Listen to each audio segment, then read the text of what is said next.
Hello and welcome to World Konnect, your weekly window to the world, a global picture of our times. Let's start the ball rolling then with the focus of the show. Despite winning the Republican nomination fair and square, Donald Trump continues to create controversy, with many of the grand old party members vowing not to support him, believing he is unfit to lead America. North Korea fires a ballistic missile directly into Japanese waters, testing the patience of the trilateral alliance between the US, Japan and South Korea. Philippine President Rodrigo Duterte refuses to back down from a shoot-to-kill order for drug criminals, even after over 400 people have been killed in a month.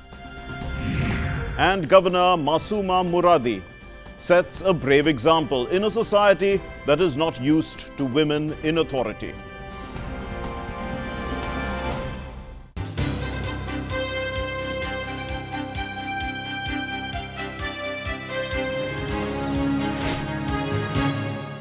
Republican presidential candidate Donald Trump is certainly not the customary type of candidate. He definitely falls into the category of controversial, and he has rubbed a lot of people in the grand old party the wrong way, and they now question whether he is fit to be the president. Well, the latest controversy surrounds his spat with the family of a slain Muslim American soldier. Donald Trump's White House campaign was in turmoil this week after he angered senior Republican Party leaders by criticizing a dead soldier's family and refusing to back the re-election campaign of House of Representatives Speaker Paul Ryan. Trump denied both Ryan and Senator John McCain support in their coming primary contests, hitting back at critics in the Republican leadership who have taken him to task for his public dispute with Khizr and Ghazala Khan, the parents of the soldier, a Muslim US Army captain killed in the Iraq War. The fact that Trump seems to have personalized his disagreements with Republican leaders is making it increasingly harder for them to keep backing him. Republican Congressman Richard Hanna has announced that he will vote Trump's Democratic rival Hillary Clinton. And late on Tuesday, Meg Whitman, a prominent Republican fundraiser and chief executive of Hewlett-Packard Enterprise, endorsed Clinton's White House bid, calling Trump an authoritarian character and a threat to democracy. Amid reports that Donald Trump's White House bid was in turmoil, the Republican presidential nominee assured voters on Wednesday that his campaign remained strong and united. The campaign is doing really well. It's never been so well united. And we started on June 16th. I would say right now it's the best in terms of being united that it's been since we began. Opinion polls have shown Clinton benefiting from a boost after her party's convention last week and leading Trump by as much as 10 points.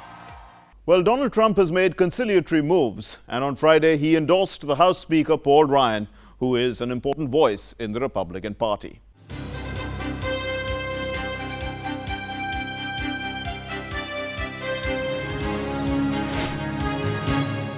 North Korea fired a ballistic missile directly into Japanese-controlled waters this week, and it naturally outraged Tokyo, the United States and South Korea. Now, North Korea had threatened physical action over planned deployment of a sophisticated US anti-missile system in South Korea, and this action has come just weeks before large-scale joint South Korea-US military exercises are scheduled. Tensions heightened in Korean Peninsula in the region once again as North Korea test-fired a ballistic missile that landed in Japan's exclusive economic zone. UN resolutions bar Pyongyang from developing nuclear and ballistic missile technology. The test infuriated Tokyo, with Japanese Prime Minister Shinzo Abe terming it a grave threat for his country. I firmly protested against North Korea's unforgivable action, which is in obvious defiance of UN Security Council resolutions. Japan will deal with it resolutely and in cooperation with the US and South Korea.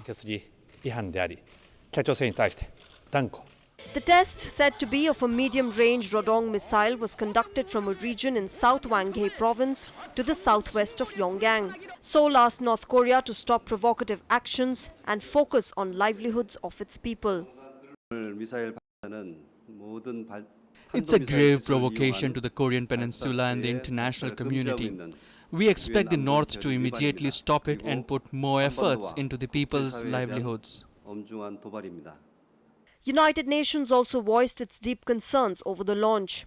But North Korea was unaffected by the sharp reactions. The defiant Pyongyang vowed a physical response after the US and South Korea agreed plans to deploy an advanced US missile defense system in South Korea. The decision to have THAAD, or the Terminal High Altitude Area Defense System, in South Korea has upset North Korea and China. Both have been protesting the move, saying that the development will harm peace and stability in the region. The THAAD system is used for intercepting short-range and intermediate-range ballistic missiles. With a range of 200 kilometers and a capability to reach an altitude of 150 kilometers, THAAD can shoot down short and medium-range ballistic missiles in the terminal phase of their flight. The United States has previously deployed it in Guam and Hawaii as a measure against potential attacks from North Korea. Meanwhile, anti-THAAD campaigners in South Korean county of Sonjo have been protesting hard against the missile defense system deployment. Sonjo is the proposed site of deployment for THAAD. Fearing the deployment would adversely affect agriculture and the economy in the region, locals have vowed to oppose the move even if the deployment location is changed.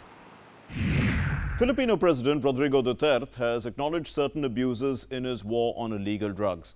More than 400 people have died in a month, which has alarmed rights activists. But the president, who was voted to power just 2 months ago, refused to back down on the shoot-to-kill order for drug criminals. Philippines President Rodrigo Duterte is working hard on his bold promise to end the drug menace with a no-nonsense approach. During his presidential campaign, Duterte had pledged to bring the war against drugs to an end without caring what it takes. Duterte's all-out war on drug crime has now started showing its full impact. Shocking images of dead bodies and shootings published in local and international media have attracted attention of rights groups and activists. They claim that drug suspects are being killed without even bothering about the trials and proof of criminality. But President Duterte, also known as Rodi, is unfazed by any opposition and has vowed to take the deadly fight forward. There will be no let-up in this campaign. Double your efforts, triple them if need be. We will not stop until the last drug lord, the last financier, and the last pusher have surrendered or put behind bars.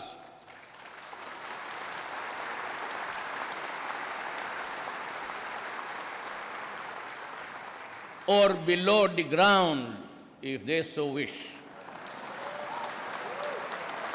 The drug problem is very serious and deep-rooted in the Philippines. Rampant corruption and discredited political establishment has resulted in drug crimes multiplying in recent years. Duterte won a landslide election in May, promising to rid society of drugs and crime in 6 months by killing tens of thousands of criminals. His tackling of the problem has become popular and people have praised him and are extending their support by holding rallies. However, there are many who feel the street executions are not the best response to drug crimes. They say that a bullet straight away to the drug addicts and abusers who need counseling and medical attention is not the right way to go. Media reports say that since Duterte assumed presidency, drug-related killings have seen a sharp rise. Reports claim that 460 killings have been reported from June end to August beginning. President Duterte is known for his brutal tactics to deal with crimes. As the mayor of Davao City for nearly 2 decades, he championed extrajudicial violence as he gave free hand to law enforcers to eliminate criminals. The recent crackdown has resulted in overcrowded prisons as well. Thousands have been detained in the past few weeks as cops follow orders of President Duterte to eliminate drugs. Already grappling with poor prison infrastructure, jails have no place to keep new inmates. Prisoners are forced to clutter into limited space and are deprived of basic amenities. The attacks have driven drug users and small-time dealers into frantic mass surrenders to district officials. Police say that over 565,000 have turned themselves in. Before the bodies started piling up, Manila police also launched a campaign to rid the streets of drunks and shirtless men who were made to do 40 push-ups to avoid jail time.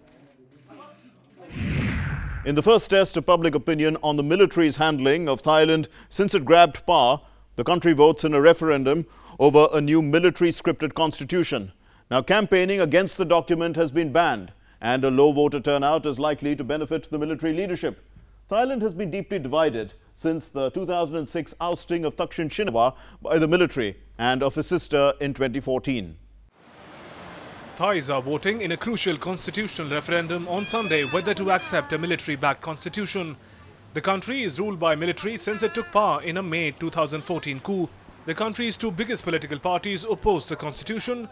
They say provisions in the charter are designed to ensure long-term military supervision of Thai politics. The ruling junta, known as the National Council for Peace and Order, has said it wants to hand back power swiftly and return Thailand to democracy. If the constitution is approved, the junta has promised a general election in 2017. A no vote could usher in more political uncertainty for Thailand. It is unclear what will happen if the constitution is rejected. Prime Minister Chanocha, who is also junta leader, has said he will simply come up with another one. Some 50 million Thais are eligible to vote in the referendum. The Election Commission has said it expects an 80% turnout on Sunday. Rules issued in May bar anyone from campaigning for either side before the referendum, though that hasn't stopped the junta from broadcasting songs and television programs to drum up support for the referendum. Authorities have arrested and detained dozens of activists and politicians in the run-up to the referendum, some for trying to hand out leaflets urging people to vote no. Japan marked the 71st anniversary of the US atomic bombing of Hiroshima. A peace bell tolled at 8:15 a.m., the time when the US warplane dropped the bomb on August 6, 1945. About 50,000 participants, including aging survivors and dignitaries, held a moment of silence at a memorial ceremony in the western Japanese city. Prime Minister Shinzo Abe, who attended the ceremony, pledged his determination to work toward a world free of nuclear arms. Thousands of people were killed instantly as the bomb was dropped on Hiroshima, and about 140,000 by the end of that year. The US forces dropped another atomic bomb on the southern city of Nagasaki on August 9.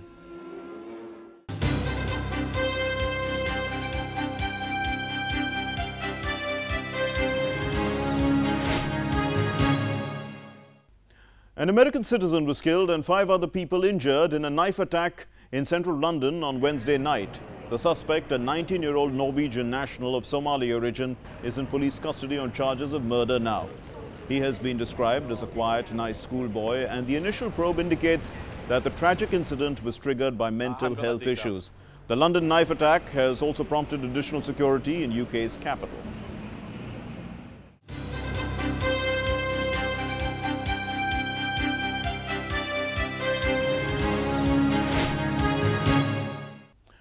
Responding to the UN-backed government's request to help push militants away, the US planes began bombing Islamic State targets in Libya this week. Forces are allied to the Libyan Prime Minister Fayez Sarraj. They have been battling Islamic State in Sirte.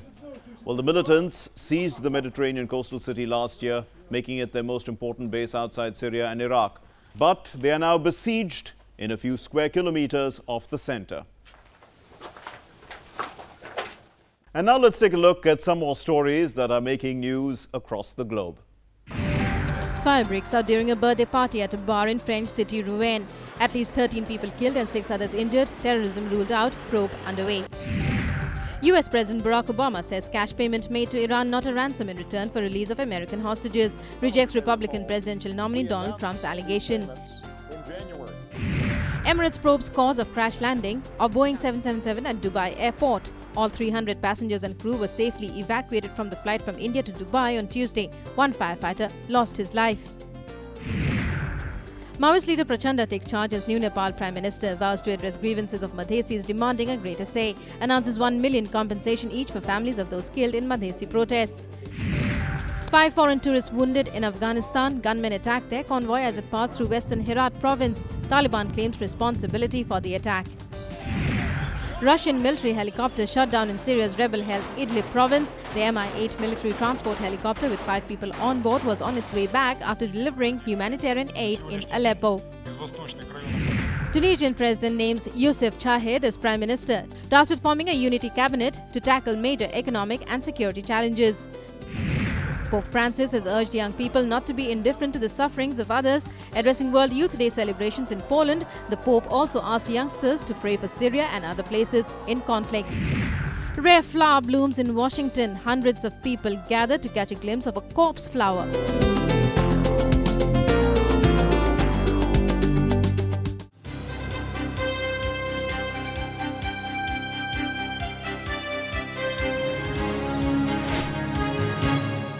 News from Hollywood, Broadway and the world of magic in our segment Showbuzz. Harry Potter mania gripped the world once again as the J.K. Rowling spin-off from the Boy Wizard series hit the stands last week. Harry Potter and the Cursed Child Parts 1 and 2, the script for a new London play, has already sold close to 7 lakh copies in its print edition after only 3 days on sale. Set in Rowling's parallel world of magic, Harry in this new book is a father of 3 and an overworked employee of the Ministry of Magic. Lily Tomlin, one of Hollywood's famed comic actresses, will receive a Lifetime Achievement Award in January from the Screen Actors Guild. 76-year-old Tomlin rose to fame in the 1969 TV show Rowan and Martin's Laugh-In. She went on to headline movies like Nashville and Broadway shows that have bought multiple Emmy and Tony Awards. Andrew Lloyd Webber's award-winning musical Cats returned to Broadway last week for the first time since 2000.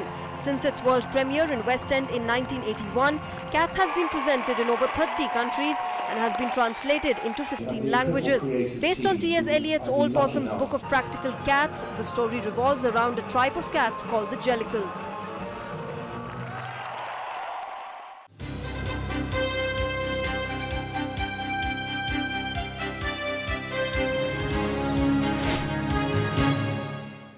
The Yushu Tibetan Autonomous Prefecture of China has a rich cultural heritage steeped in Buddhism.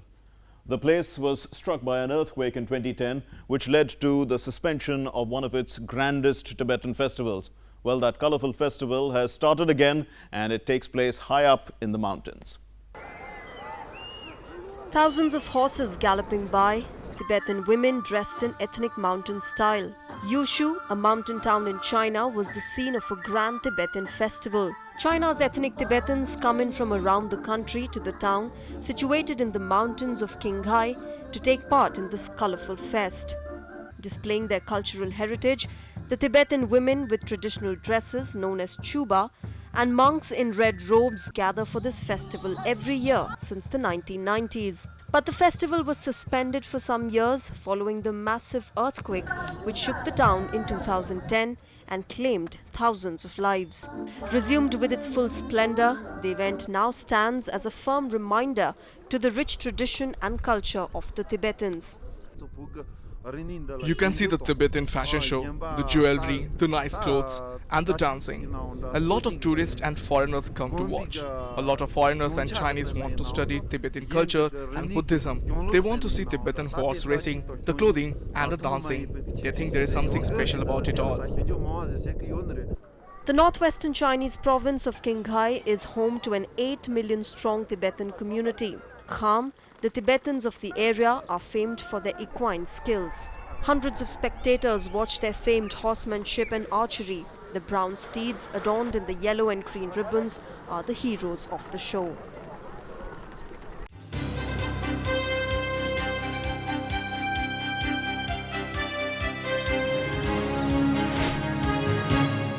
Breaking new ground as Afghanistan's only female governor, Masooma Muradi, is holding her own against an undercurrent of chauvinism in a society that's not used to women in authority.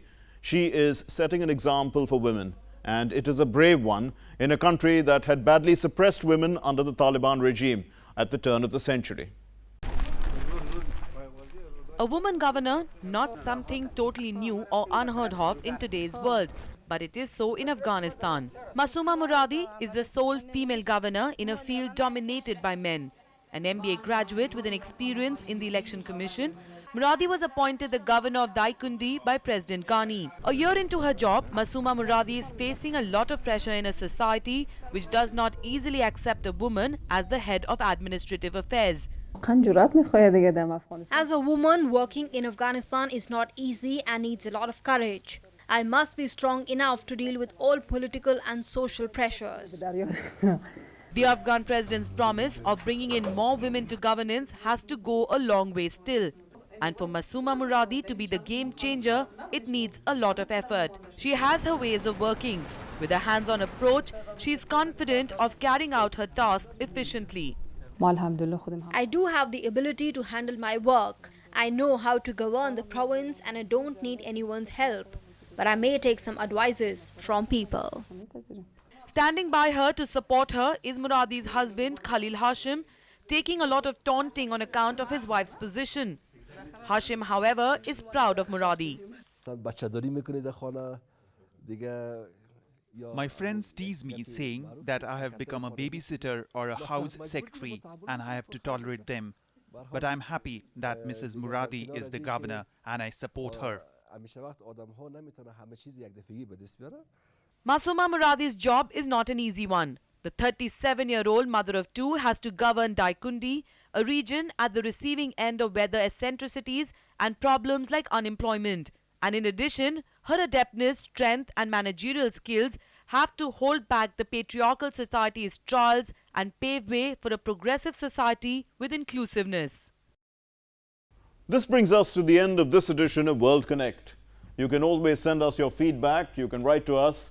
Our email ID is worldkonnect.ddnews@gmail.com. That's World Konnect with a K. And you can also follow us on Facebook. But before we leave, here are some spectacular fireworks on display, marking the opening of the Rio Olympics on Friday night. Thank you very much for watching. Namaskar.